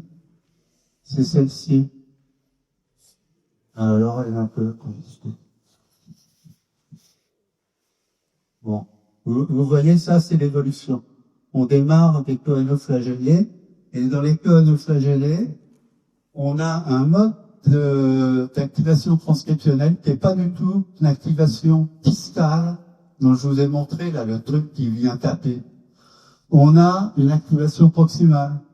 Et donc ça, c'est beaucoup plus difficile pour l'évolution à manipuler les génomes avec une activation proximale sans la boucle qui revient comme ça, parce qu'il y a des contraintes. Et ça, cette activation distale, elle apparaît justement au moment où les porifères apparaissent. Et puis il y a encore un autre truc, les interactions cellulaires complètes, elles apparaissent dans l'ancêtre commun, aux éponges et à tous les animaux. Et il y a encore un truc plus extraordinaire qui a été montré il y a très peu de temps, 1 an ou 2, qui est que le phénomène en boucle là que je vous ai montré, il est particulièrement élaboré à partir des bilatériens, de certains des bilatériens, tout ceci, à ce niveau-là, dans l'ancêtre commun de ce qu'on appelle maintenant les néphrozoaires, aussi depuis à peu près 1 an, parce que la classification, l'arbre du vivant a changé avec le séquençage des génomes, et celui-ci, je pense, est à peu près définitif, et ça a fait beaucoup de bouleversements, mais on s'est aperçu alors que l'activation à distance comme ça, elle est apparue ici, elle n'est jamais apparue dans votre blog, ou je sais pas quoi. Elle n'existe pas chez les coanoflagellés, elle n'existe pas chez les protistes. Elle n'existe probablement même pas chez les plantes. Donc pourquoi? Eh ben parce que dans la continuité des êtres dont nous sommes issus, il y a eu ces phénomènes-là qui sont produits à un moment donné, et il y a des phénomènes qui sont produits probablement, dont la probabilité est très très faible, mais si ça a un avortage sélectif, c'est conservé immédiatement et exploité. Ce serait ma réponse.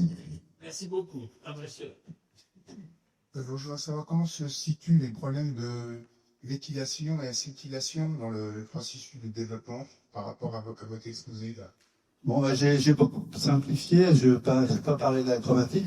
On commence à parler de la chromatique avec CTCF, hein, parce que ça c'est le truc qui fait la boucle et qui est appliqué dans la structure de la chromatine aussi, hein, c'est la connectique et tout ça. Par là-dessus, les méthylations, les acétylations, les histones et tout ça, c'est toute la partie épigénétique qui fait que le génome d'une cellule différenciée, il se bloque en général, il se bloque complètement pour n'exprimer que les fonctions musculaires et tout ça. Tout ce qui n'est pas exprimé, ça devient méthylé, tout ça. Mais je rentre là, ce sera un séminaire aussi extraordinaire, mais ces choses-là, dans le développement, ne me semblent pas si importantes que ça. Et l'important, c'est moi, c'est ce que je vous ai raconté. Alors, tous les ARN, les non-codants et tout ça, ça a un rôle, c'est sûr, mais ça n'a pas le rôle primordial de ce que je peux raconter dans une conférence grand public. Il faudra aller beaucoup plus dans les détails, quoi. On peut le faire, c'est mieux. Question suivante. Bonjour. Juste d'où vient l'information de géométrie et aussi de nombre d'instances. Pourquoi est-ce que la drosophile attend l'azur et pourquoi est-ce que en géométrie finale de l'organisme, La géométrie de l'organisme, c'est toujours linéaire ou bien il y a quelque chose de compliqué que juste l'alignement? la géométrie, c'est de la combinatoire de voies de signalisation. Ouais. Enfin, Qui crée des lignes territoriales dans lesquelles se passe. Et alors là, je fais comme si on connaissait le développement par cœur. Non, il y en a encore pour, je sais pas, moi, peut-être 100 ans. Bien que maintenant, la plupart des manipulations qu'on faisait dans les années 80, elles sont faites par des machines. Et là où il fallait un postdoc, nous, à l'époque c'était nous, les postdocs ont fait un truc. Maintenant, vous en avez 200 000 tous les jours.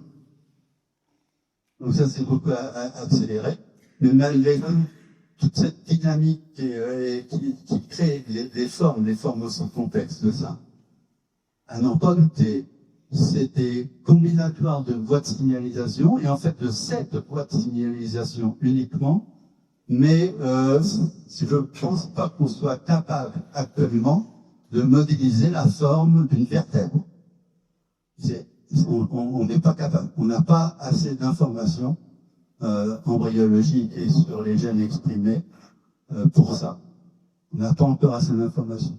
Mais il y a un article qui est paru il y a 2-3 mois, je crois, sur la drosophile, où ils ont le transcriptome de toutes les cellules de la drosophile au stade que je vous ai montré dans le film, c'est-à-dire où les segments sont identiques. Ils ont fait tout le transcriptome de toutes les cellules individuelles et ils ont remodélisé ça.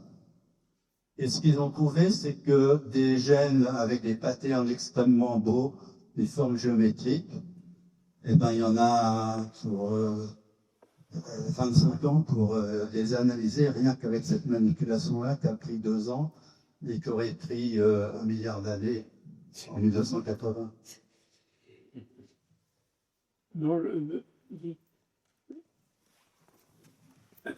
Est-ce que vous pouvez nous envoyer le titre d'un ouvrage qui me fasse un peu... Oui. Alors, je peux déjà, je parle pour moi. Je peux vous donner un lien. Alors, c'est bon.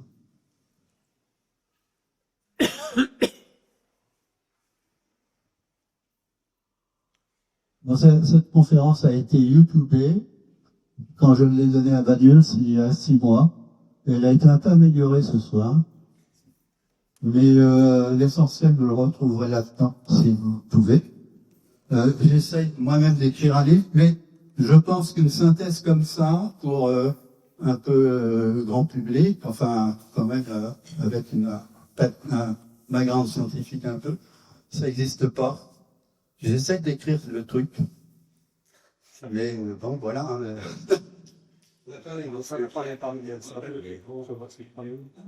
Ouais. Ce qui est allé pour le principe. Et puis on est pas suivi par déplacé. Pendant ce temps, peut-être que quelqu'un veut. C'est bien? Ouais. Bon, le nom, c'est pas la peine. Si vous faites fabrication d'un organisme, qui est là, vous tombez dessus. Bon, mais d'autres livres de synthèse de ce type-là, ça n'existe pas, mais il y en a plein de très bons livres sur l'évolution et le développement. Je peux vous envoyer un listing, si vous voulez, de ce qui est... Mais de récent, il n'y a pas grand-chose. La synthèse reste encore à être écrite. Bonsoir. Est-ce qu'il y a une nomenclature des gènes? Par exemple, quand vous allez trouver le nouveau gène qui est responsable de ceci et de cela, qui décide comment on va nommer ce gène-là et est-ce qu'il est partagé dans ce Là, vous avez vu que les jeunes, ils ont des noms absolument n'importe quoi. Ça s'appelle Hedgehog, ça s'appelle, je sais plus, Wingless. Bon, Wingless, bon, c'est assez. Mais il y a des gènes qui s'appellent, souvent c'est avec le phénotype. C'est le type dans son laboratoire, il y a 50 ans, il donnait des noms, puis voilà. Et puis, c'est tout, c'est resté, ces noms-là sont restés, hein, si vous allez, les organismes, les génomes des organismes sont consultables par tout le monde. Vous allez dans un truc qui s'appelle Ancien, vous aurez, le génome de placozoaires, de méduses, de l'homme, de 50 chats, parce que là, ça y va, ça y va. Et vous pouvez taper les trucs, les noms, et vous verrez. Mais ces noms-là sont restés. Et puis, c'est souvent des noms qui sont liés à la découverte du gène en question. Myodé, par exemple, pour moi, on voit bien que ça a à voir avec le bus, c'est Weintraub qui l'a nommé comme ça. T, parce que c'est ça. C'est A, B, C, D, c'est le 5e qu'il avait cloné et qui était le bon, le 4, c'est ça. C'est pas aussi, c'était qu'en astronomie. Ah, non, pas du tout. Pas du tout. C'est la genèse des noms. Question? Oui.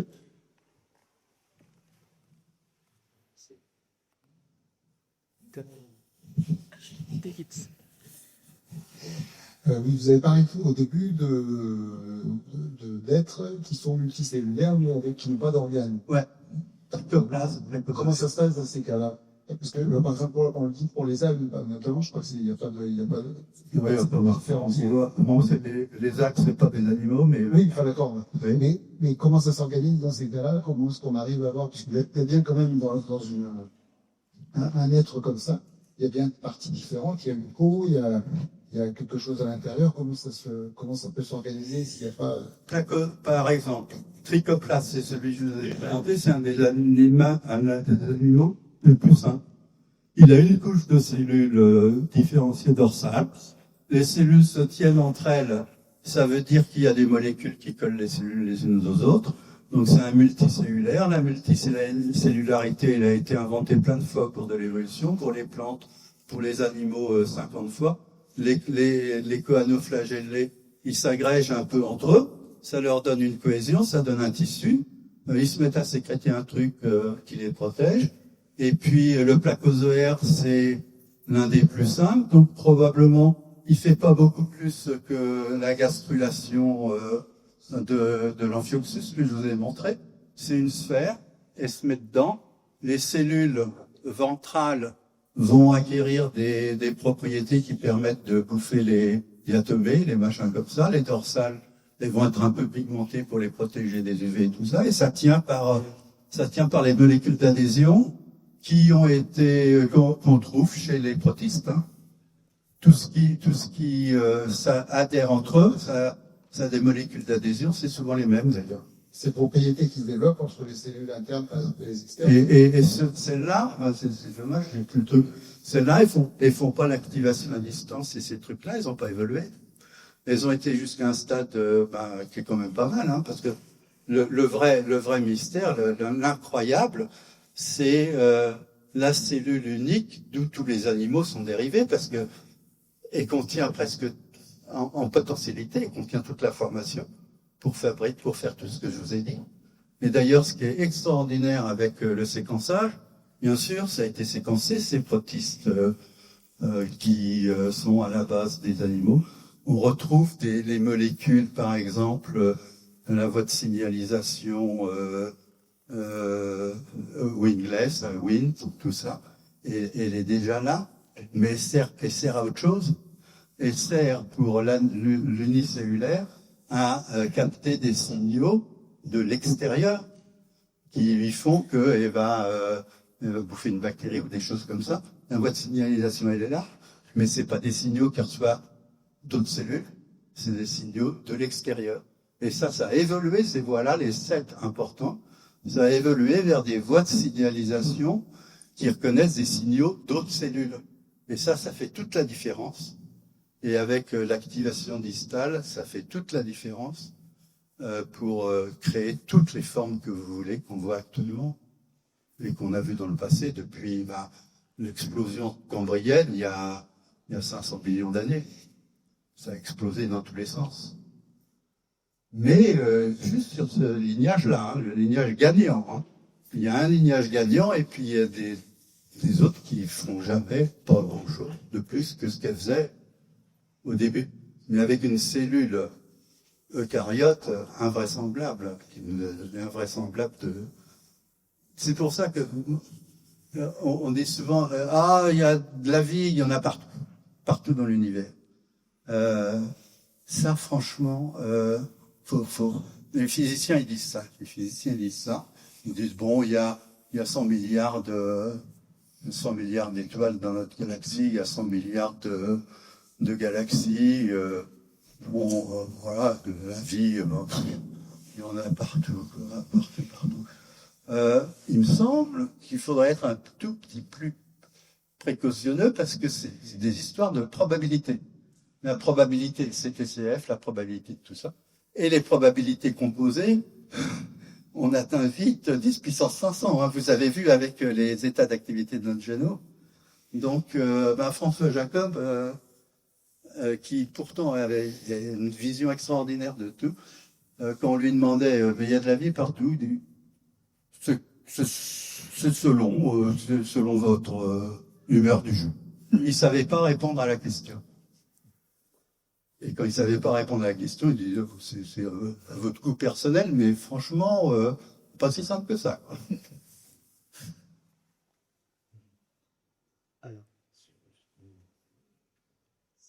Lorsqu'on présente l'ADN, il est souvent signalé qu'il y a de longues séquences qui ne sont pas utiles. Oui. Pas utiles. Oui. Dont l'utilité n'est pas identifiée. Oui. Et est-ce que c'est les facteurs de transcription que vous présentez résolvent cette question? Ça doit être, comme disait Niels Bohr, ce que vous venez de dire, une vérité profonde. C'est-à-dire que c'est à la fois exact et c'est à la fois faux. Bon, Niels Bohr, c'est mécanique quantique, bon, le chat il est mort, il n'est pas mort en même temps. Et les vérités profondes pour lui, c'est de ce type-là. Avec le génome, c'est pareil. Il y a de plus en plus de choses entre les parties codantes dans le génome qui sont décrites maintenant, qui sont des transcriptions d'ARN, qui interviennent dans les phénomènes de régulation. Et notamment, il y a les longs RNA qui couvrent presque tout le génome, qui sont transcrits, dont on ne connaît pas la fonction, mais il y en a beaucoup qui cherchent la fonction. Donc, éventuellement, il y a à coup sûr, il y a beaucoup plus de séquences extrêmement importantes en dehors des gènes, et c'est certain que tous ces éléments-là d'activation à distance, ils sont pas dans les gènes, ils sont un peu n'importe où autour du gène, et ils peuvent être un peu n'importe où. Ça donne du sens à d'autres fragments d'ADN que l'ADN codant. Mais il faut voir aussi que il peut être extrêmement intéressant, justement pour l'activation à distance, d'avoir beaucoup d'ADN qui sert à rien, qui va muter un petit peu, et puis à un moment, vous allez avoir une séquence de reconnaissance de MyoD, qui va aller activer le gène qui se trouve à 10 kb, assez très loin de là. Donc ça peut avoir à voir avec ce qu'on appelle l'évolvabilité, quelque chose comme ça, qui est que on a plein d'ADN qui sert à rien, mais il sert à maintenir le potentiel évolutif de l'espèce dans laquelle il y a. Donc ce que vous dites, c'est à la fois vrai. Il y a plein de séquences maintenant qu'on connaît comme étant importantes hors des gènes, mais c'est peut-être à la fois faux parce qu'il y a peut-être aussi une merde ADN qui a à voir avec l'évolvabilité des génomes. Et les génomes, ils sont plus ou moins évolvables suivant leur composition.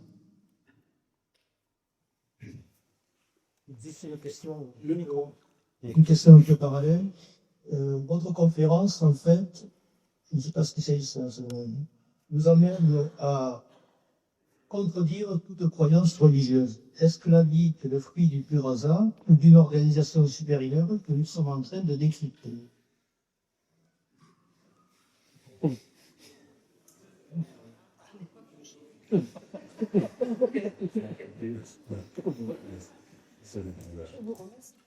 L'arbre de la vie, là, l'évolution, tout ça, c'est des faits qui ne semblent pas pouvoir être mis en doute.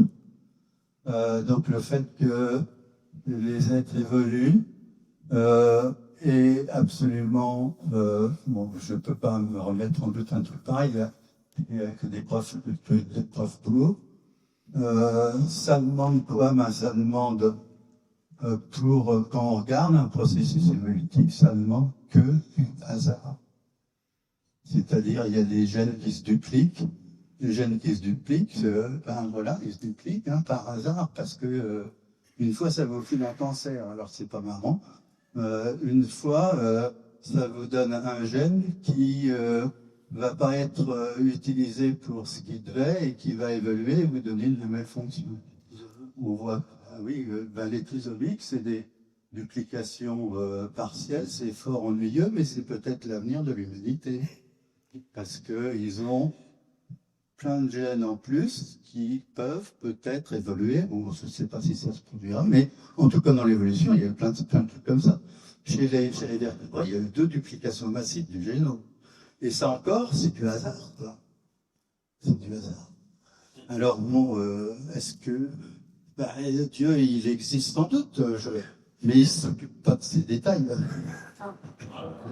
Ça, c'est clair. Pour l'instant, pour un scientifique, c'est clair, il ne s'occupe pas de ces détails. Il s'occupe d'autre chose. Mais bon, c'est mon opinion. Hein.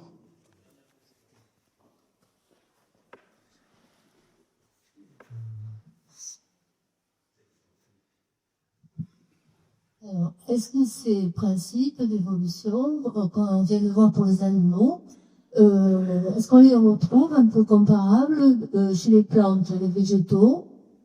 Est-ce que ça fonctionne un peu sur le même modèle, l'évolution des plantes? Oh, l'évolution des plantes. L'évolution, c'est l'évolution. Hein. C'est-à-dire, l'évolution, pour répondre aussi peut-être à votre question, on dit évolution.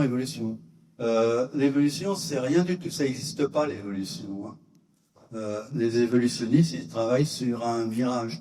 Qu'est-ce qui existe?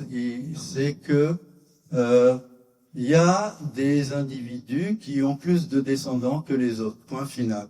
C'est ça l'évolution. Mais l'évolution, c'est rien, quoi. Parce qu'il y a des individus. Voilà, c'est tout. Et avec ça, on fait l'évolution. C'est le principe fondamental. Il est simple. Hein. C'est pas une force, l'évolution. Ça n'a rien à voir avec une force physique qui ferait que ça va comme ça. C'est rien du tout. C'est le fait que les cellules ou les animaux, ils se divisent. Il y en a qui se divisent plus rapidement que les autres. Ceux qui se divisent plus rapidement que les autres, eh bien, ils deviennent dominants. Et puis, parmi les plus rapides, il y en a d'autres qui sont plus rapides. Et comment vous êtes plus rapide? Eh ben, c'est tous les facteurs des gènes, des machins, du bricolage génétique qui fait que vous êtes plus rapide, mieux parce que vous êtes bilatérien et donc vous allez chercher votre nourriture alors que les pauvres coanoflagellés, ils sont là en train de filtrer le milieu à attendre que les bactéries arrivent. Mais il y en a d'autres, des protistes qui sécrètent des petites molécules qui font qu'ils vont les chercher, c'est mieux, ils dominent et puis voilà. C'est tout, c'est ça l'évolution. Donc c'est pas grand-chose, mais chez les plantes, il y a donc ça, évidemment, bien sûr. Mais pour revenir à cette conférence, j'ai recherché, par exemple, si l'activation distale, là, le CTCF, qui semble avoir fait exploser l'évolution chez les bilatériens, si ça existait chez les plantes, et si il y avait, ils savent pas, ils s'arrachent je sais pas si c'est les cheveux ou quoi que ce soit. Pour le moment, on n'a pas la réponse. Et enfin, le CTCF, la molécule extrêmement importante chez les animaux, elle n'existe pas chez les plantes, ça c'est sûr. Est-ce que il y aurait un mécanisme similaire? C'est pas sûr. Et s'ils savent pas, à mon avis, c'est que ça fonctionne pas très bien chez les plantes, et c'est pour ça que les plantes sont à tous les coups beaucoup plus simples du point de vue biologique que les animaux. Hein. Ça fait pas de doute. C'est très beau, mais c'est beaucoup plus simple. C'est clair. Mais il y a des tas de facteurs de transcription de type OX qui existent aussi chez les plantes. Hein. Il y a des tas de trucs qui existent, mais il n'y a pas eu le petit truc supplémentaire qui fait qu'on a évolué. Et juste une question, un ordre de grandeur des facteurs de transcription pour que ce sont des mètres, comme celui que vous indiquez. Est-ce que Combien il y a de mètres parmi SRY, c'en est qu'un. Ouais. OX-P2 aussi pour le langage. Ouais. Des choses comme ça. Ouais. Il y en a combien à peu près 100, 200, 300 On va dire ça. Bon, mètre gène, c'est un concept. Hein. Alors après, un gène très important pour la formation des gonades ou des machins comme ça. Pour l'œil, c'est sans dire, parce qu'il y a un mètre, mais souvent dans les organes, il y en a plusieurs. Donc c'est beaucoup plus compliqué que ce que je vous ai dit. Mais malgré tout, on peut les isoler. Je ne vous ai pas montré d'image du réseau de régulation tel qu'on l'extrait des cellules maintenant, tel que les machines les extraits des cellules et font des liens entre les différentes protéines, et puis vous avez des réseaux de régulation qui sont très impressionnants et qui sont énormes. Et les maîtres gènes, on les retrouve parce que c'est des points à partir duquel il y a plein de trucs qui divergent. C'est ça. Mais pour en connaître le nom, il faudrait avoir ces informations-là sur tous les stades de l'embryon, et ça, je ne sais pas. Je suis androsophile, ils sont en train de faire des trucs comme ça, mais je ne sais pas si ça existe. Mais moi, je ne serais pas étonné qu'il y en ait 200 à peu près.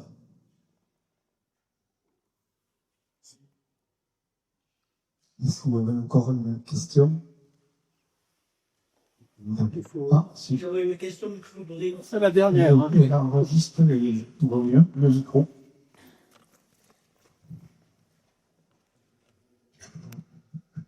J'aurais juste une question. Dans ce que vous racontez qui est très intéressant, on voit juste la part du hasard entre combinaisons. Où est la pression environnementale là-dedans? Eh ben, c'est justement, il y en a qui ont plus de descendants que les autres, c'est eux. Elle y est cachée. Mais ça fait la somme de tout ce qui est important à un moment donné pour les individus. On peut pas savoir ce qui est important vraiment pour les individus. Par contre, le fait d'avoir plus de descendants que d'autres, c'est la réponse. De temps en temps, d'ailleurs, dans les petites populations, ça se fait dans le sens contraire, et ça fait de la dégénérescence. Hein. Donc faut se méfier un petit peu, mais il n'y a pas de force ni rien, c'est juste ça. C'est tout, c'est l'évolution, c'est un peu comme c'est une question de mathématiques primaires. Je vous remercie beaucoup.